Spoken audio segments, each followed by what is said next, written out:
محمد صلی اللہ علیہ وعلی آلہ وصحبہ وبارک وسلم اللہم صلی وسلم علی سیدنا سید الکونین والثقلین رحمت للعالمین امام المرسلین صلی اللہ علیہ وآلہ وسلم بارک وسلم تسلیما کثیرا کثیرا۔ علماء کرام اکابرین، آج ہم جانشین حافظ الحدیث حضرت مولانا فدا الرحمن درخواستی رحمہ اللہ رحمت واسعہ کی اس تعزیتی پروگرام میں ہیں۔ میرا 1962 سے حضرت درخواستی رحمہ اللہ کے ساتھ 1980 تک تعلق رہا اور میں ان سے بیعت بھی 1963 میں ہوا گجرانوالہ میں۔ میرے محترم حضرات گرامی، 22 سال سے حضرت مولانا فدا الرحمن درخواستی رحمہ اللہ رحمت واسعہ کے ساتھ تعلق رہا۔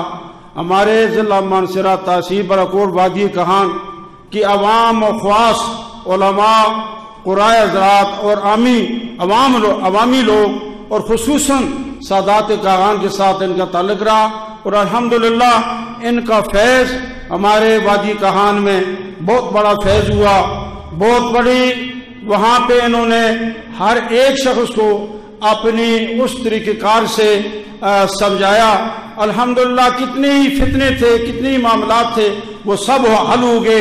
ہمارے جرنیل علماء حق قاضی خلیل احمد صاحب اس بات کے گواہ ہیں کہ جتنا فیض ہماری وادی کو تحصیل براکوٹ کو ہوا، پوری دنیا میں ہوا، لیکن ہم اس فیض سے محروم ہو گئے۔ الحمدللہ جو حضرت پیر صاحب بیان کر رہے تھے کہ 3 قسم کے صدقے ہوتے ہیں، ایک صدقہ جاریہ اور دوسرا اولاد اور تیسرا 3 قسم کے، تو وہ الحمدللہ ان کی ہم سب روحانی اولاد ہیں، اور ان کی مدارس اور مساجد اور ان کا روحانی فیض قرآن و حدیث کی صورت میں آج بھی موجود ہے۔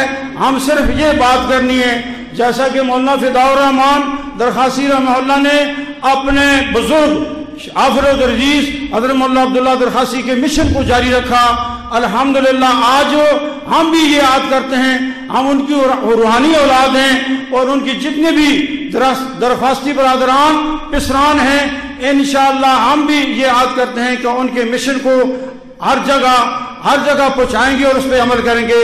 بس یہ چند باتیں میں نے کہہ دی ہیں۔ اللہ اپنے دربار میں قبول و منظور فرمائے، حضرت کو درجات کو بلند فرمائے، آپ کی قبر کو منور فرمائے، جنت کے اندر ابدی سکون نصیب فرمائے۔ آخر دعوانا الحمدللہ رب العالمین۔